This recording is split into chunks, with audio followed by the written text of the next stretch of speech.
고시원 조심에 모두 받으니 있으시겠습니다. 북한이 지난 26일에 이어 사흘 만에 또다시 탄도미사일 발사 도발을 감행했습니다. 국제사회의 거듭된 경고와 대화 재개 노력에도 불구하고 또다시 이같이 무책임하고 어리석은 도발을 감행한 북한을 국제사회와 함께 강력하게 비판합니다. 이번 탄도미사일 도발이 특히 문제가 되는 것은 지난 1998년 노동미사일 발사 도발 이후 19년 만에 처음으로 일본 영공을 통과했다는 점입니다. 어떤 명분으로도 한반도와 동북아시아 지역의 긴장을 고조시키는 북한의 행동은 정당화될 수 없는 것이며 그것에 대해 북한은 분명히 깨달아야 할 것입니다. 즉각 일체의 도발적 행동을 중단하고 국제사회가 요구하는 대화의 장으로 나올 것을 강력하게 요청합니다. 우리 정부 역시 북한의 추가적 도발 여부를 예의주시하며 군사적 대비 태세에 만전을 기해 줄 것을 당부드립니다. MBC, KBS 공영방송 정상화 흐름에 동참해야 합니다. 사장 퇴진과 공영방송 정상화를 촉구하는 MBC, KBS 언론노조 파업이 확산되고 있습니다. MBC 언론인 400여 명이 방송과 제작을 거부하고 있고 오늘까지 총파업 여부 찬반 투표를 진행하고 있는 상황입니다. MBC에 이어 KBS 기자협회도 어제 일제히 제작 거부에 돌입했고 이틀 뒤면 PD협회도 제작 거부에 합류한다고 합니다. 상황이 이런데도 일사태의 원인인 김장겸, 고대영 사장이 버티기로 일관한다면 상황은 더욱 악화될 수밖에 없을 것입니다. 김장겸 사장은 MBC 블랙리스트와 사장 선출, 녹취록 공개 등을 통해 공영방송을 왜곡해왔고 고대영 KBS 사장 또한 과거 KBS 우리당 도청 의혹 사건의 배우로 지목된 바 있으며 지난 국감에서도 이정현 홍보수석 세월호 보도 외압 의혹 관련 질의를 받은 보도본부장에게 답변하지 말라고 하는 등 부적절한 행동으로 일관해 오신 분들입니다. 김장겸 사장과 고대영 사장은 이미 공영방송의 사장으로서의 자격을 상실한 지 오래되었고 MBC, KBS 구성원들이 공영방송 정상화를 위해 제작 거부 투쟁에 나서는 사태까지 만든 책임이 아주 막중한 분들입니다. 김장겸, 고대영 사장은 버티기가 아니라 공영방송을 바라는 목소리를 겸허히 경청하고 결자 해지의 자세로 공영방송 정상화의 시대적 흐름에 따라야 합니다. 공영방송 정상화의 시작은 있어야 할 사람이 제자리에 있는 것입니다. EBS, YTN 사장들은 이미 자리에서 물러났고 어제 YTN 해직 기자 3명이 3,249일 만에 제자리로 돌아왔습니다. 이로써 이명박 정부 시절 낙하산 사장 반대를 외치다 해직되었던 6명의 YTN 기자가 모두 복귀했습니다. 언론개혁은 시작되었고 공영방송 회복의 신호탄이 올린 만큼 MBC, KBS도 대한민국을 대표하는 공영방송으로서 책임감을 갖고 언론 정상화의 흐름에 동참하기 바랍니다. 정우택 자유한국당 원내대표가 신임 국민의당 안철수 대표에게 지방선거 야3당 연대를 제안했습니다. 이것은 적폐연대를 하자는 것인데 그렇게 하지도 않겠지만 국민의당 바른정당이 국정농단 구역 세력, 탄핵 책임 세력과 연대를 꾀한다면 이는 국민 민심을 정면으로 반하는 잘못된 선택이 될 것입니다. 지금 필요한 것은 나라다운 나라를 만들기 위한 촛불 연대입니다. 자유한국당을 제외한 나머지 여야당들은 더 이상의 국정 파탄, 민생 추락 위기를 막고 국민 앞에 다짐하며 함께 탄핵을 추진했던 세력들입니다. 비록 지금은 여야로 갈렸지만 촛불의 열기는 여전히 활활 타오르며 우리 사회 곳곳에 뿌리박힌 적폐를 청산하고 새로운 대한민국을 위한 개혁 과제 실천을 요구하고 있습니다. 정기국회 입법과 예산, 국정감사를 통해 우리는 그 절호의 기회를 놓치지 말아야 합니다. 자유한국당도 국민의 민생을 살피는 일에 동참해 주실 것을 간곡하게 요청드립니다. 한 말씀만 더 드리겠습니다.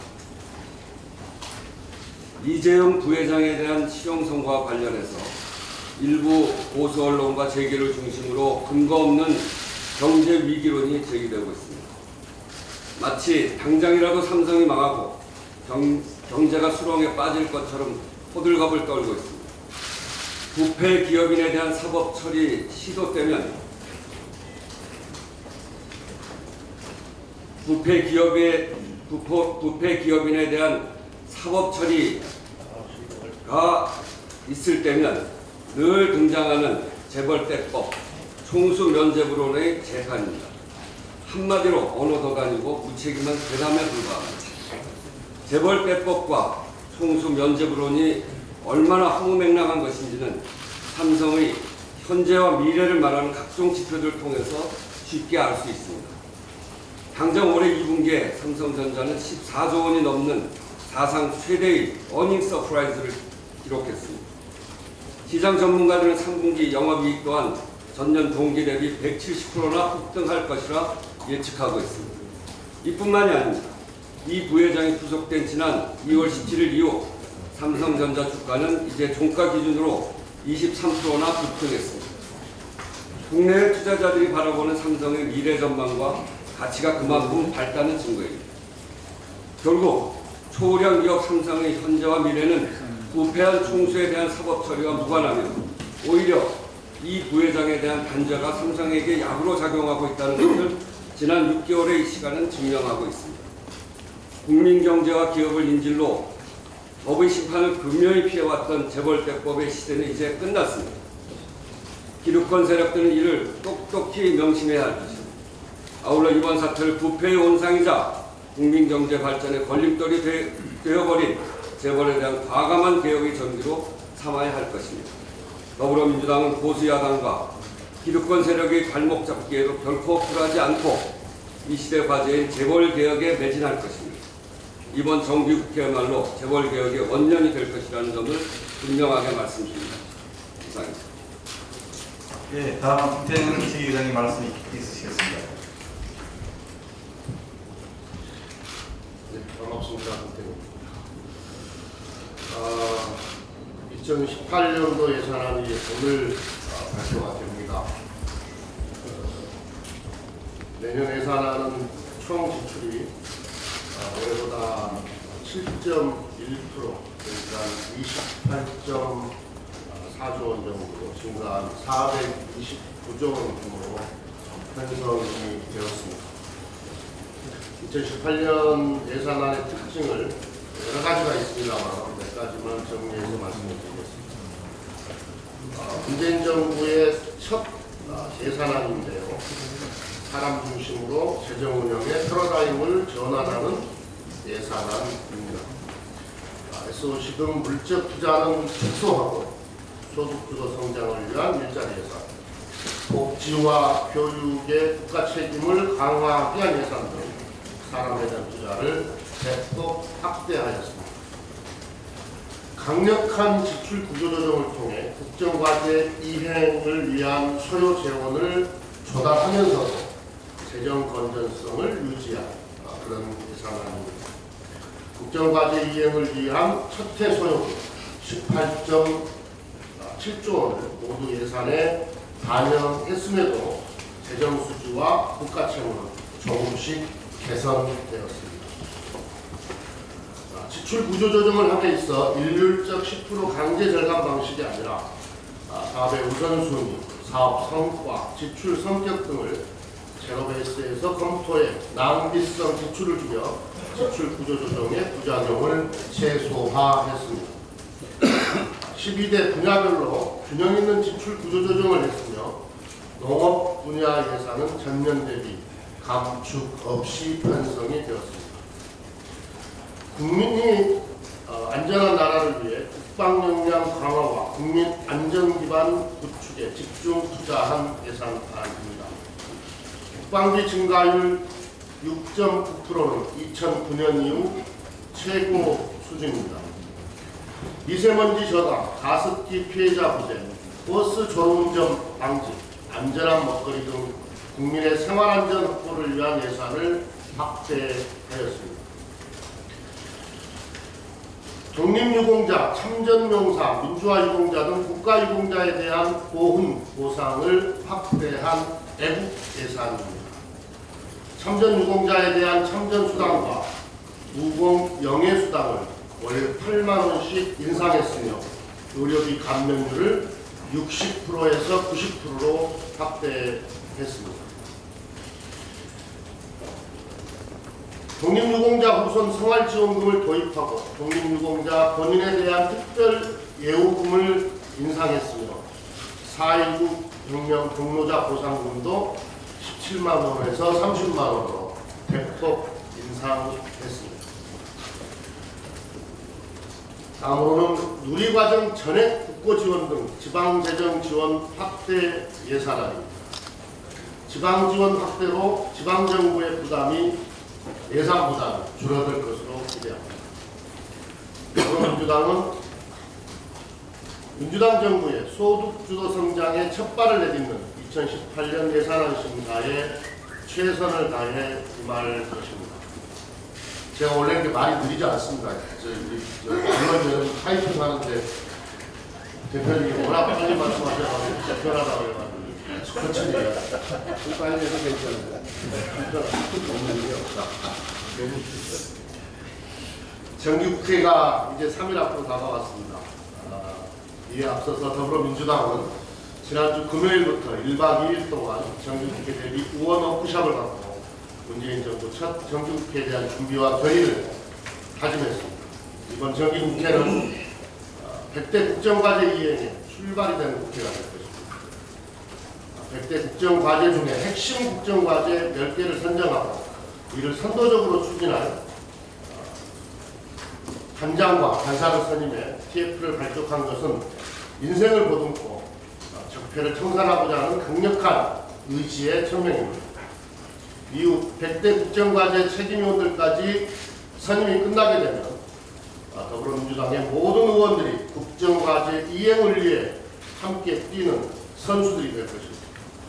더불어민주당 모든 의원들이 하나가 되어 국정과제 실현을 위해 최선을 다하겠습니다. 다시 에너지 전환 정책과 관련해서 말씀드리겠습니다. 지난 8월 15일에 있었던 대만의 대정전 이후에 문재인 정부의 에너지 전환 정책의 모델이 대만이라는 주장을 일부 학자와 언론에서 계속하고 있습니다.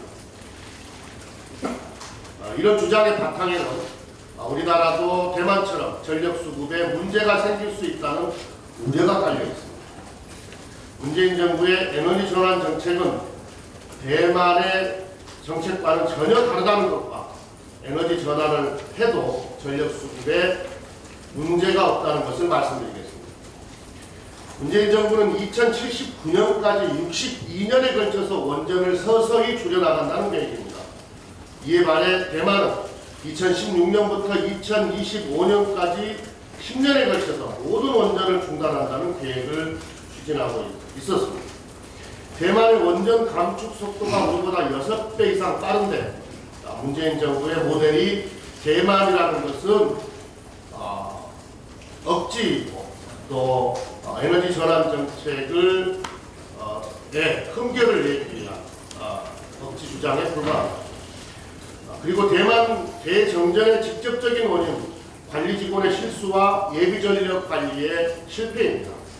LNG 공급업체 직원이 실수로 가스 밸브를 2분 동안 잠그면서 발전 용량의 10%를 담당하는 LNG 발전소 6개가 멈췄는데 그날 대만의 전력 예비율이 3%에 불과했기 때문에 대정전으로 이어진 것입니다. 대만과는 달리 우리나라는 전력 수급을 안정적으로 관리하고 있고 예비 전력도 충분합니다. 올여름 전력 피크였던 날에도 전력 예비율은 12.3%로 정상이었고 전력 설비 기준 예비율은 34%로 대만의 16%보다 2배 이상 높습니다.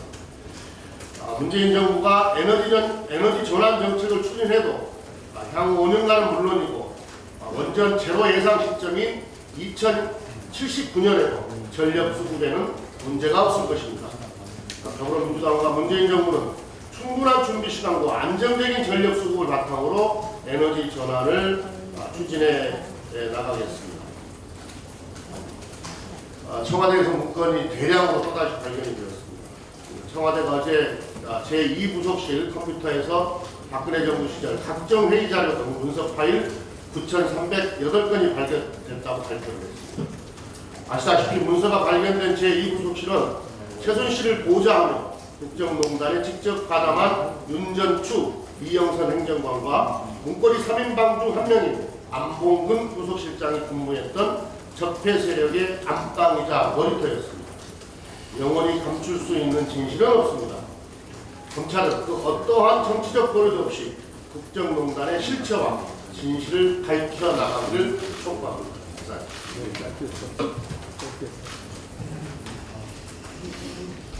예, 다음은 현안발언입니다. 제가 좀 먼저 말씀드리고 윤우덕 예결위 간사님 그리고 동철 대표님 말씀드리겠습니다.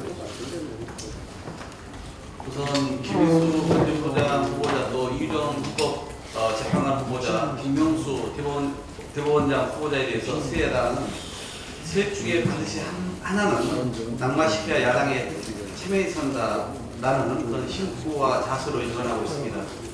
그런데 헌법재판소나 대법원은 국회만큼이나 독립된 권위와 역할이 헌법에 보장된 기관들입니다. 국회가 체면 치레용이나 또 본보기용으로 더욱이 야당이 대통령의 발목을 잡기 위한 수단으로 다뤄야 할 가벼운 기관들이 결코 아닙니다. 야당은 당리당략적인 접근이나 셈법으로 인사청문회를 풀려고 하지 말고 인물 중심, 능력 중심, 그리고 그 기관의 특성에 맞는 인사청문회를 실시하고 그 결과에 따른 국민의 뜻을 반영해서 본회의 표결에 나서주실 것을 당부드립니다.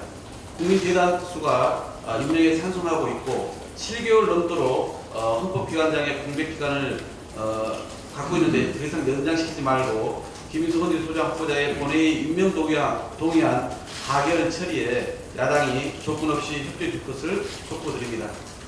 어제 국회의장과 여야 원내대표 회동에서 무쟁점 법안하고 그리고 공통공약 법안을 신속 처리하기로 한 것은 매우 고무적인 일입니다. 우리 당에서는 각 당과 공통공약이라고 생각하는 이 분류 자료를 오늘 각 야당의 원내수석 부대표들에게 전달해 드릴 예정입니다. 조속히 정책위의장 회동을 통해서 국민들께 성과를 실제로 내는 국회의 모습을 선사할 수 있기를 바랍니다. 또 오늘 여야 수석 부대표들이 회동을 갖고 불과일이 일어나 협의기구 설치 등 국회 현안과 31일 본회의 처리 안건 또 9월 정기국회에서의 처리 사항들을 구체적으로 이제 협의를 할 예정입니다. 민생 중심의 그런 새로운 국회 전통을 세워서 다단계 하에서의 유노멀이 될 수 있도록 야당의 적극적인 협조를 당부드립니다. 짧게 현안 하나만 말씀드리겠습니다. 어제 이제 신현희 강남구청장이 자신의 횡령, 배임 혐의와 관련된 증거를 삭제하는 모습이 찍힌 CCTV 보도가 있었습니다. 이에 따르면 신 구청장은 증거인멸 현장에 강남구청의 과장 등 여러 직원들과 함께 있었다고 확인됐습니다. 바로 그 전날 서울경찰청이 구청을 찾아서 자료 제출을 요구하자 증거인멸에 나선 것이 아니냐 이런 그때부터 합리적인 추론이 일고 있었습니다. 이제 횡령과 배임 혐의 외에도 증거인멸 혐의도 드러났기 때문에 구속수사가 불가피해졌습니다. 관련자에 대한 대질 신문 등을 통해서 진실규명이 필요해진 상황입니다. 신 구청장이 왜 서버에 들어갔겠습니까? 동영한 과장은 6시 이후부터 자정 전까지 어떤 자료를 파기했는지 증거인멸을 지시한 사람이 누구인지 이제는 밝혀야 합니다.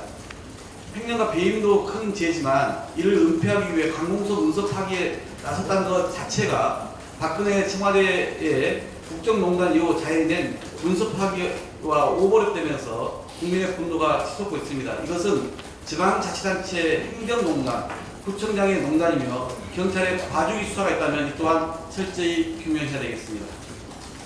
예, 다음은 윤우덕 간사님이 말씀 주셨습니다. 예, 예결위 간사 윤우덕입니다. 정책위장께서 말씀 주셨는데 보완해서 조금만 말씀드리겠습니다. 오늘 2018년 예산안이 국무회에서 의결되면 9월 1일 국회에 제출됩니다. 국회에서 예산 심의에 대해서 한 말씀 드립니다. 국가재정은 국민의 삶을 개선시키는 사람 중심의 재정이 되어야 합니다. 이번 2018년 예산안은 일자리 중심, 소득주도 성장, 혁신 성장을 구현하기 위해 편성한 문재인 정부의 첫 예산안입니다.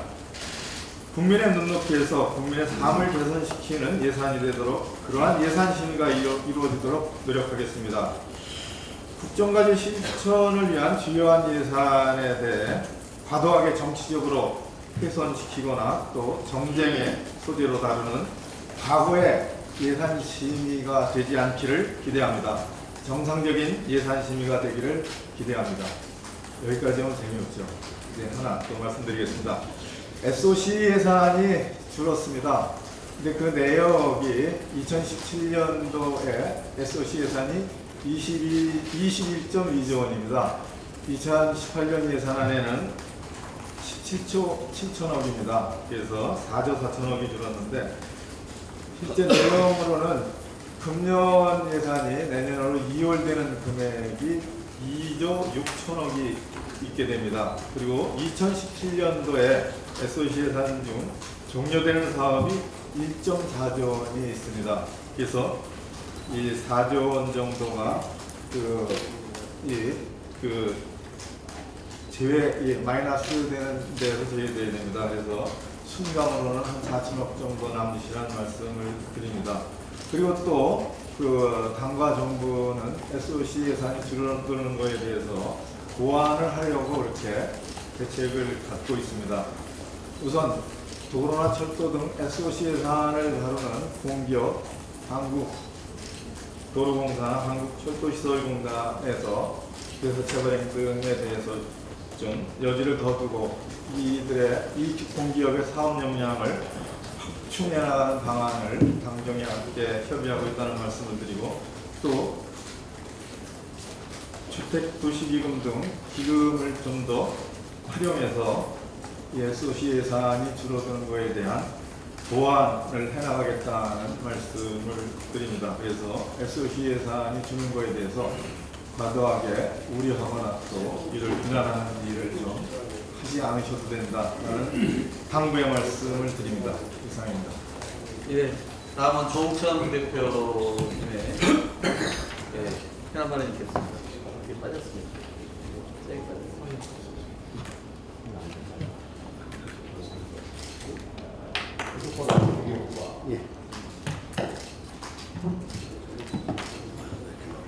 예, 오늘은 두 가지 사항에 대해서 간단히 말씀드리겠습니다. 박근혜 정부 청와대 제2부속실 공유 폴더에서 전자문서가 대량으로 발견되었습니다. 2015년 1월 달에 보직 변경된 안봉근 비서관 후임이 임명되지 않아서 관리에 구멍이 생겼던 걸로 보입니다. 때마침 어제 열린 법무부 업무보고에서 박상기 장관은 국정농단 고충 수사뿐만 아니라 새로운 의혹이 제기되는 국정농단 적폐 청산 관련 수사를 차질 없이 진행하겠다고 밝혔습니다. 최순실의 수발을 전담하고 월권을 일삼았던 제2부속실에서 새로 발견된 문서 파일을 철저히 수사하여 김순환 체제 검찰의 방조 아래 법망을 요리조리 빠져나갔던 안봉근, 이재만, 우병우가 죄책에 걸맞는 벌을 받는 계기가 되기를 기대합니다. 그리고 이 일과 관련해서 전 정부에서 실세인 양 행세했던 사람들은 제발 좀 자중해 주시길 바랍니다. 모시던 대통령에게 치명적이 될지도 모를 문서와 파일들을 내팽겨 둔 채 나온 문고리 권력과 청와대 인사들은 그 어떤 변명으로도 책임을 면할 수 없을 것입니다. 박근혜 전 대통령과 단절해야 우리가 산다라고 주장하는 자유한국당입니다. 그런데 청와대에서 발견된 문서가 정치 공작의 산물이고 그 공개가 물타기용이라고 하니 실소를 금할 수 없습니다. 이제는 박근혜 전 대통령을 버리고 문고리에 호위무사임을 자임하는 것인지 묻지 않을 수 없습니다. 그 유명한 초원복집 사건 이후 계속 재미를 보았던 본말 전도, 꼬리로 머리 흔들기 수법이 또 통하리라 생각하는 것이라면 국민들께서 용납치 않으실 것임을 명백히 밝혀둔 바입니다. 어제 야당 정보위원장이 정보위원장직을 절대 내놓지 못하겠다라고 밝힌 바 있습니다. 그동안 우리 더불어민주당은 여당으로서 국회 운영위원장과 정보위원장직을 당당하게 요구해왔습니다. 그런데 어제 자유한국당 최고위원이 그 정당한 요구를 무슨 저희가 있느냐 보도하고 나섰습니다. 오랫동안 앉아 있어서 그런지 그 자리의 주인인 걸로 착각하고 있는지 모르겠지만 이름표가 붙어 있지 않을 뿐 국회 운영위원장과 정보위원장은 여당의 몫입니다. 그거는 원구성 합의 정신에 부합하는 것이고 국회 전통에 대한 존중이며 정치적 포도에 대한 저항입니다. 20대 국회 전반기 원구성 합의 정신도 여당이 국회 운영위와 정보위를 책임있게 이끌어 나가는 것입니다. 당시 새누리당은 원활한 국정 운영과 국가 안보를 책임지는 여당으로서 국회 운영위와 정보위는 여당이 맡아야 할 것이라고 주장했고 우리 당은 이것을 존중했습니다. 차라리 국회 운영 정보위를 여당이 책임지는 관행이 잘못된 것이라고 말을 바꾸는 게 낫겠습니다. 당내 복잡한 이해관계 때문에 의회의 확고한 관행과 전통을 무시해서는 안 될 것입니다. 청와대를 무시로 호출하고 국정원 개혁 의지를 흠집내고 또한 그리고 과거의 국정원으로 회귀하려는 용도로 국회 운영위와 정보위가 악용되면 안 됩니다. 운영위와 정보위를 정쟁의 장으로 타락시키고 안보 불안을 조장해서 얻으려는 것이 무엇입니까? 국회당은 국회의 모습을 위해서는 운영위와 정보위를 집권 여당에게 돌려주고 정치적 양심을 회복하고 도의를 지킬 것을 촉구합니다. 이상입니다.